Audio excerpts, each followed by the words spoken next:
Video में हमने mechanism of breathing के बारे में पढ़ा। इस पर्टिकुलर वीडियो में हम पढ़ेंगे रेस्पिरेटरी वॉल्यूम एंड कैपेसिटीज। जैसा कि शब्द है रेस्पिरेटरी वॉल्यूम, तो यहाँ पे हमें इस बात पे फोकस करना है कि रेस्पिरेटरी वॉल्यूम सबसे पहले है क्या, और उसी के साथ रेस्पिरेटरी कैपेसिटी पे वर्ड दिया हुआ है। तो यहाँ पे दो वर्ड्स हैं और दोनों वर्ड्स इंटर रिलेटेड हैं बट डिफरेंट हैं। तो सबसे पहले हम वॉल्यूम और कैपेसिटी के बारे में बात करेंगे।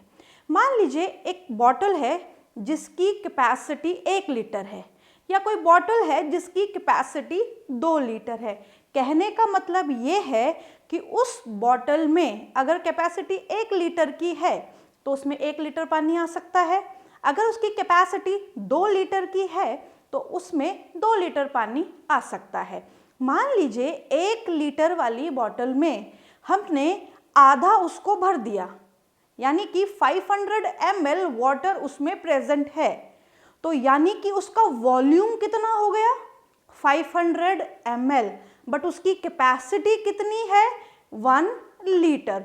जब हम रेस्पिरेटरी वॉल्यूम एंड कैपेसिटीज की बात करते हैं तो ये सारी की सारी चीज़ें हमारे लंग्स से रिलेटेड हैं कि एक समय में हमारे लंग्स में कितनी एयर एकोमोडेट हो सकती है, कितनी एयर हम एक्सेल कर सकते हैं, कितनी एयर हम इनहेल कर सकते हैं, वो नॉर्मल ब्रीदिंग के थ्रू हो रही है या फिर वो फोर्सफुल ब्रीदिंग के थ्रू हो रही है। और यहाँ पे हम ये भी पढ़ेंगे कि हमारे लंग की कैपेसिटी कितनी है, यानी कि हमारे लंग्स में कितनी एयर एकोमोडेट हो सकती है।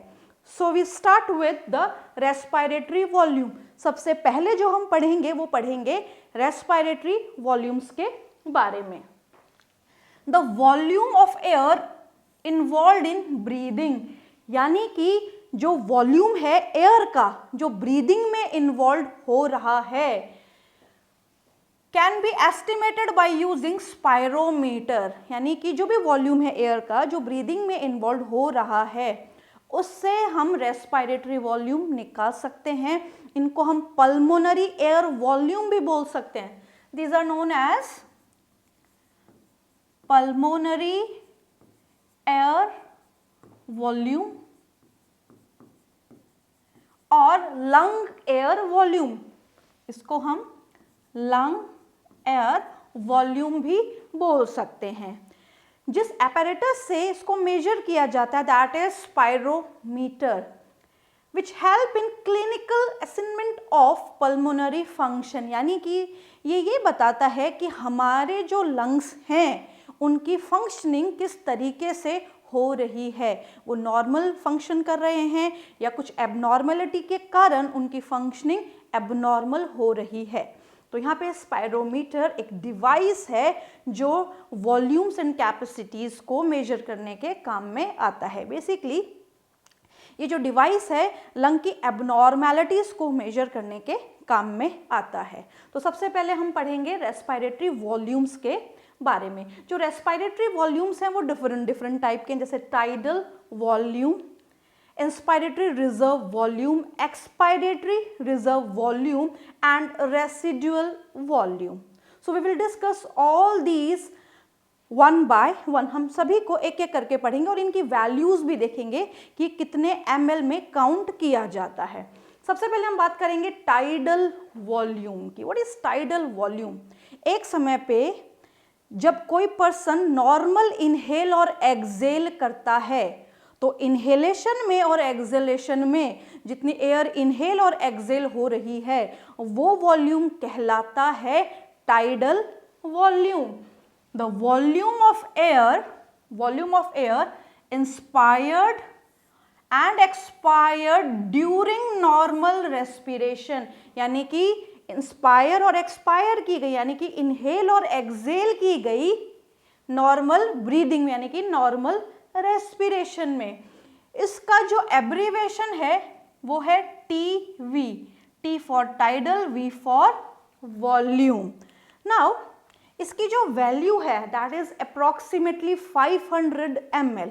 इसकी जो वैल्यू काउंट की जाती है ये इंपॉर्टेंट है, that is 500 ml a healthy man can inspire और एक्सपायर, यानी कि एक हेल्दी व्यक्ति 500 ml एयर इनहेल करेगा यानी कि इंस्पायर करेगा और 500 ही एक्सेल करेगा।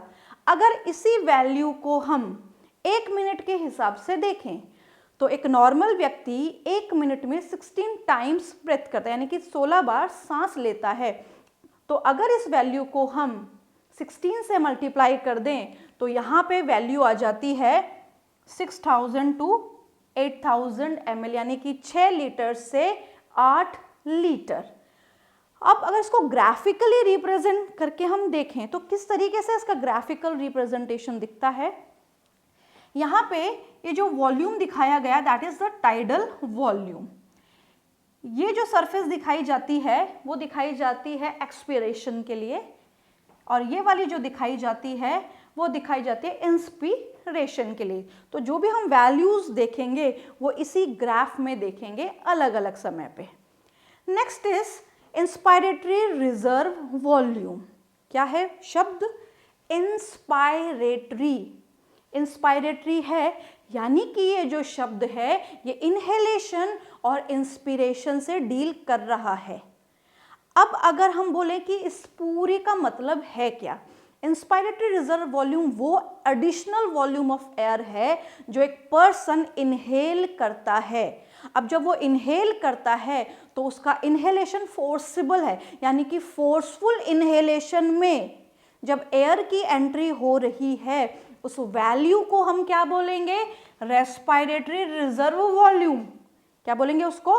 Respiratory reserve volume. So here the additional volume of air a person can inspire by a forcible inspiration, यानी कि एयर अंदर गई, फोर्सफुली गई, यानी कि यहाँ पे जो शब्द इंपॉर्टेंट है वो है कि इंस्पिरेटरी रिजर्व वॉल्यूम में इंस्पायर किया गया, किस प्रकार का?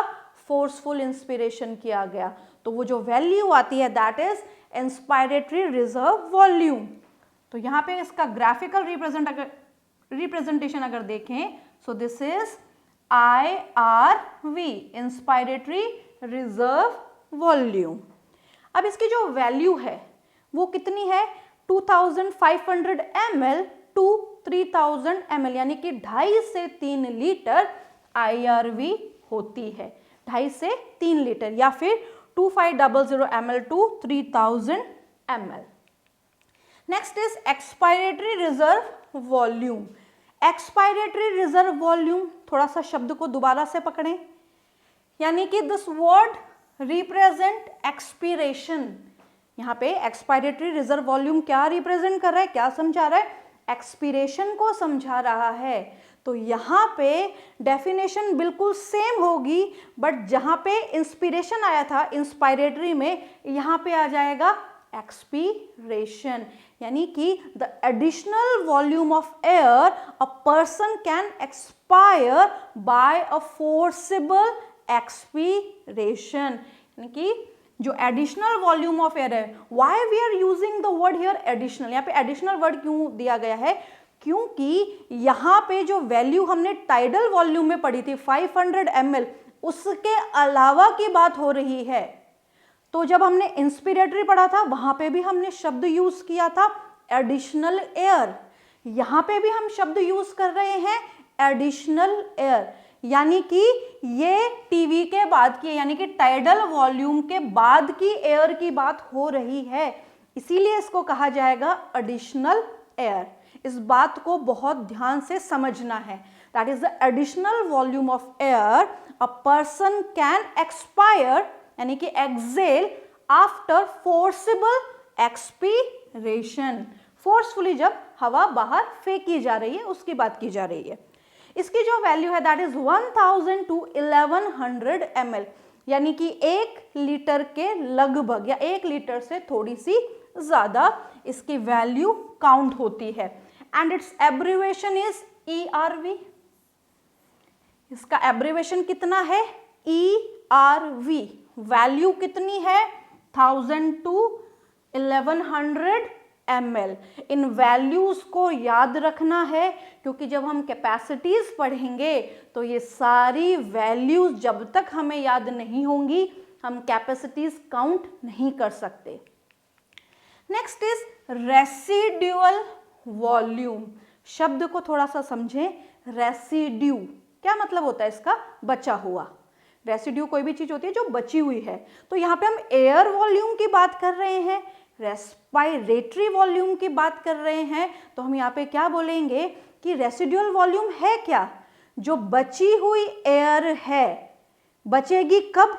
जब हम फोर्सफुली एक्सहेल करेंगे तब। तो जो बची हुई एयर है लंग्स में उसको हम क्या बोलेंगे? Reserve volume. So what is reserve volume? The volume of air remaining in the lungs, volume of air remaining in the lungs after forcible exhalation or expiration। तो यहाँ पे अगर ग्राफिकली इसको देखें तो यहाँ पे ध्यान से अगर देखें तो ये जो वैल्यू है that is TV, tidal volume. मैंने आपको बताया था कि जो ऊपर का ग्राफ है वो इंस्पिरेशन को डिफाइन कर रहा है, नीचे वाला जो ग्राफ है यानी कि 3 के नीचे जो वैल्यूज हैं वो डिफाइन कर रही है एक्सपिरेशन को। तो यहाँ पे ERV आ रहा है, एक्सपायरेटरी रिजर्व वॉल्यूम, यहाँ पे इंस्पायरेटरी रिजर्व वॉल्यूम, और ये जो पूरा एक लंबा फ्रैक्शन है that is reserve volume.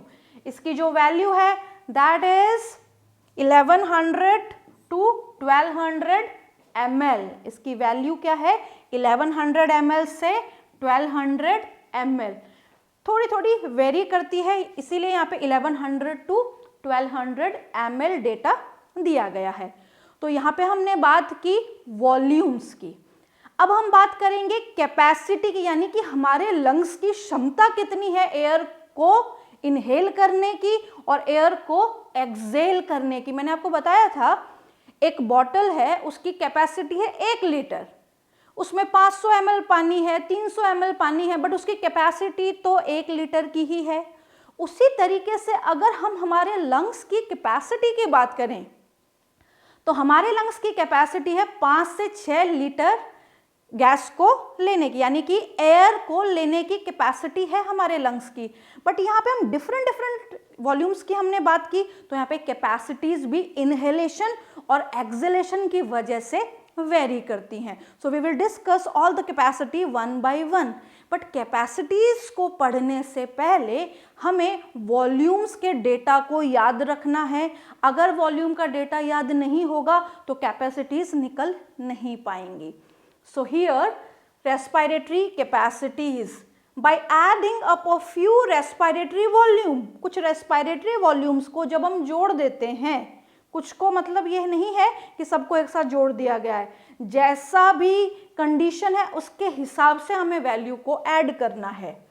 Described above, जो चीज हम पढ़ चुके हैं, one can derive various pulmonary capacities, यानी कि हम अलग अलग पल्मोनरी कैपेसिटीज को निकाल सकते हैं, which can be used in clinical diagnosis. ये कब काम आता है? जब हमें कोई चीज क्लिनिकली डायग्नोस करनी है, यानी कि हमारे लंग्स की कैपेसिटी को अगर हमें क्लिनिकली डायग्नोस करना है तो हमें वॉल्यूम्स के बारे में पता होना चाहिए। तो हम इन सारी चीज़ों को क्लिनिकली डायग्नोस आराम से कर सकते हैं। कौन कौन सी हैं? Inspiratory capacity, expiratory capacity, functional residual capacity, vital capacity and total lung capacity. So हम सभी वैल्यूज को एक एक करके डिस्कस करेंगे। सबसे पहले हम बात करेंगे इंस्पायरेटरी कैपेसिटी की। थोड़ा सा अगर हम शब्द पे जाएं तो यहाँ पे जो वर्ड है दैट इज इंस्पायरेटरी, यानी कि this word deals with inhalation और इंस्पिरेशन। अब इंस्पिरेशन की बात हमने दो तरीके से की है, एक हमने की थी टीवी में और एक हमने की थी IRV में। तो दोनों कंडीशन में क्या था, एक पर्सन इनहेल कर रहा है नॉर्मली, एक्सहेल कर रहा है नॉर्मली। दूसरी कंडीशन में हमने कहा एडिशनली इनहेल और एक्सहेल कर रहा है। तो हम जब दोनों वैल्यूज को एक साथ रख देंगे तो आ जाएगी इंस्पायरेटरी कैपेसिटी। कैसे समझेंगे? Total volume of air, we are talking about the total volume, यहाँ पे टोटल वर्ड इंपॉर्टेंट है। Total volume of air a person can inhale or inspire after normal expiration, यानी कि नॉर्मली एक्सहेल किया, normal exhale करने के बाद जितनी भी एयर इनहेल की, जितनी भी एयर इनहेल की, that is inspiratory capacity. Abbreviation क्या है? IC। अब यहाँ पे इनहेलेशन की बात हो रही है तो कैसे निकालेंगे इसको? टाइडल वॉल्यूम भी हमने इनहेल किया था क्योंकि वहां पे इनहेलेशन और एक्सहेलेशन दोनों था, तो फिलहाल हम इंस्पायरेटरी की बात करें तो इनहेलेशन को ले लें। फिर हमने बात की थी इंस्पायरेटरी रिजर्व वॉल्यूम की। इंस्पायरेटरी रिजर्व वॉल्यूम क्या था? Additional volume of air a person can inhale after forceful inhalation. तो यहां पे बनती है IC is equal to TV plus IRV। TV की वैल्यू कितनी थी? 500 ml एंड IRV की इंस्पायरेटरी रिजर्व वॉल्यूम कितना था? 3000 ml ले लेते हैं। यहाँ पे वैल्यू वेरी करते हैं 2500 ml टू 3000, तो यहाँ पे क्या आ जाएगा? अप्रोक्सीमेटली 3500 ml क्या बना? IC। तो यहाँ पे इंस्पायरेटरी कैपेसिटी कितनी हो गई?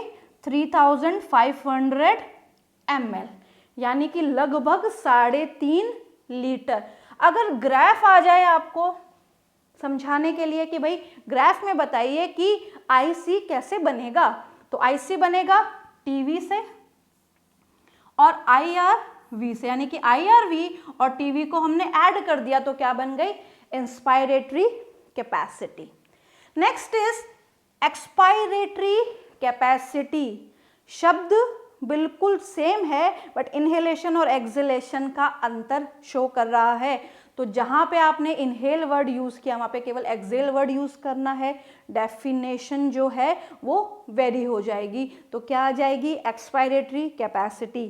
क्या बोलेंगे? The total volume of air a person can expire और a total volume of air a person can exhale after normal inhalation और इंस्पिरेशन, यानी कि साधारण इनहेलेशन के बाद जो भी टोटल एयर बाहर आई, एक्सहेल की गई, दैट इज एक्सपायरेटरी कैपेसिटी।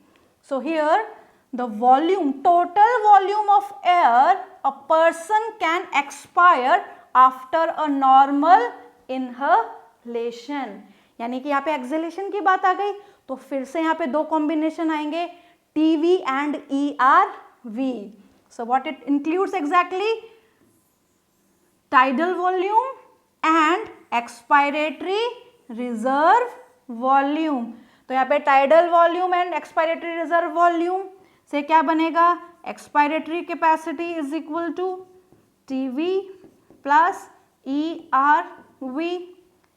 यहाँ पे TV की वैल्यू कितनी है? 500 ml and ERV expiratory reserve volume 1000 to 1100 ml। मान लीजिए हम यहाँ ले रहे हैं 1000 ml, तो यहाँ पे कितनी बनी है? Approximately 1500 ml। सो यहाँ पे एक्सपायरेटरी कैपेसिटी की वैल्यू कितनी है? 1500 ml या 1.5 लीटर। नेक्स्ट आता है functional residual capacity. Functional residual capacity, word क्या है? रेसिडुअल। तो बहुत ज़्यादा फोकस करना है, रेसिडुअल मतलब बचा हुआ। सो हम यहाँ पे क्या बोलेंगे कि volume of air that remain in the lungs after expiration, यानी कि नॉर्मल एक्सपीरेशन के बाद जो एयर बची है लंग्स में, उसी को हम क्या बोलेंगे? Functional residual capacity. तो यहाँ पे functional residual capacity that is FRC is equal to ERV plus R V, यानी कि एक्सेलेशन किस किस में हो रहा है, एक्सपायरेटरी रिजर्व वॉल्यूम में और रिजर्व वॉल्यूम में, दोनों में एक्सपीरेशन हो रहा है, तो हम दोनों वैल्यूज लेंगे। तो एक्सपायरेटरी रिजर्व वॉल्यूम लगभग 1000 ml एंड रिजर्व वॉल्यूम लगभग 1100 to 1200 ml, तो हम यहाँ पे ले लेते हैं 1200 ml, अप्रोक्सीमेट डेटा पे काम करेंगे हम। So here what it become, कितना हुआ 2200 ml, यानी कि 2200 ml क्या बना, फंक्शनल रिजर्व कैपेसिटी। यहाँ पे अगर हम देखें तो कैसे काउंट करेंगे फंक्शनल रिजर्व कैपेसिटी को, ERV एंड RV क्या बन जाएगी, फंक्शनल रिजर्व कैपेसिटी बन जाएगी। नेक्स्ट है वाइटल कैपेसिटी, ये बहुत इंपॉर्टेंट है। वाइटल कैपेसिटी का मतलब है कि मैक्सिमम एयर एक पर्सन फोर्सफुली इनहेल कर रहा है और मैक्सिमम पर्सन फोर्सफुली एक्सेल कर रहा है, यानी कि मैक्सिमम इनहेलेशन मैक्सिमम एक्सेलेशन।